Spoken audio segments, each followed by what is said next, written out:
Hi guys, welcome to the Crafty Maven Getaway. I'm TinaGale, and here is our inspiration piece for this week. So hopefully you'll see some of the colors and the textures that I pulled into my layout.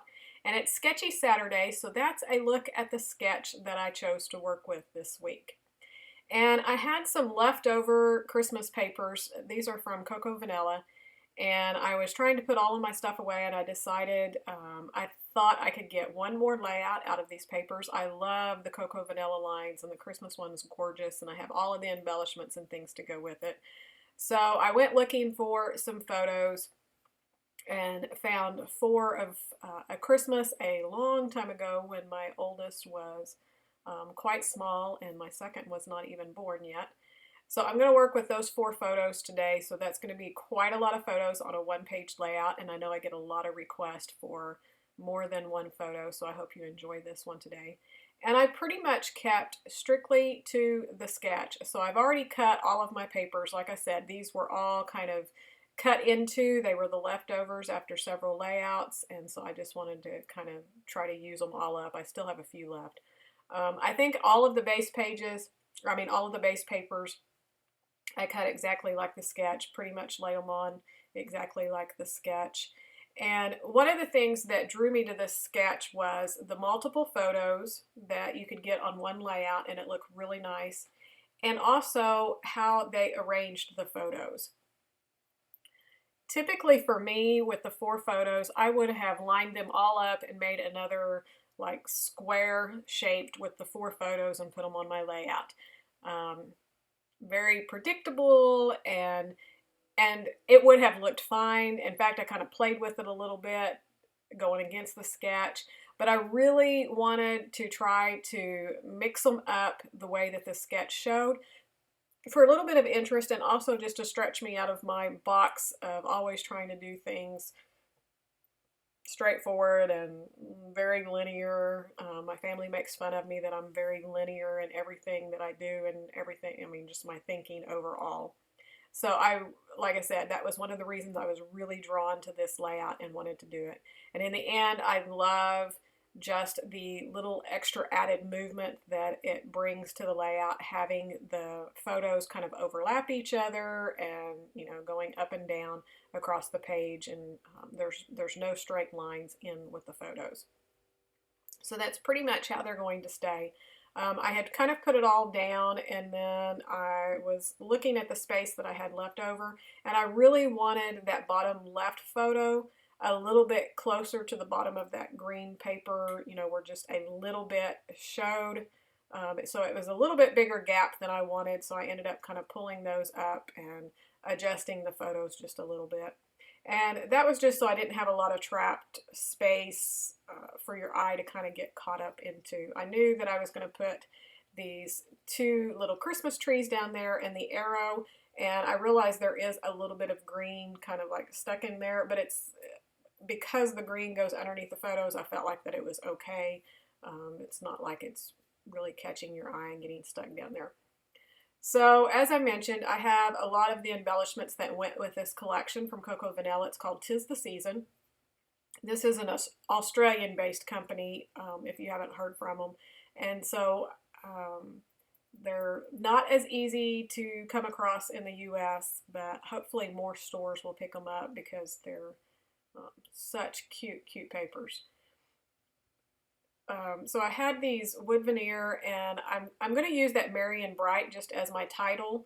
Like I said, these are older photos, so I'm not going to go, well, I didn't plan on going too crazy and all out on it, but in the end, it's quite decorated and, you know, lots of layers and all of that, but that's okay. But I'm pretty much using the wood veneer as all of my embellishments. It had the trees, so I picked out 3 of the trees to alternate into the clusters. This arrow, I'm going to add the Merry and Bright for my title, and then I have these stars, and I thought that I would put them here. I created another little triangle because I'm going to put my journaling on that green banner. And so I wanted something to kind of frame the journaling, but I'm going to end up moving those stars around once I get finished because I find a few other pieces that I tweak and play around with. My cat is talking to me outside the window. Hopefully you can't hear that. I also had the sticker sheets from this collection, and so it had kind of this starburst or pinked circle with the journaling lines on it. And I wanted to bring just a little bit of round shape to all of the clusters because I really wanted to use the flare. I have the flare from this collection, and I think there are 6 that come in the collection, and I only have used 1, and I'm almost out of paper, so I really wanted to use them up. And that bottom needed just a little bit of something, so I thought that little peppermint flare looked really cute. So that meant I wanted to kind of repeat the circles in the other 2 clusters. So that pink circle up at the top was perfect because it's going to bring the circle up there. It's going to give me a place. I'm going to go ahead and write the date up there in that, and then I added that tree. And you'll see I have that tiny little star up there, and I played around with it. I knew I kind of wanted it up in that cluster, but I play with it quite a bit before I decide where I want that.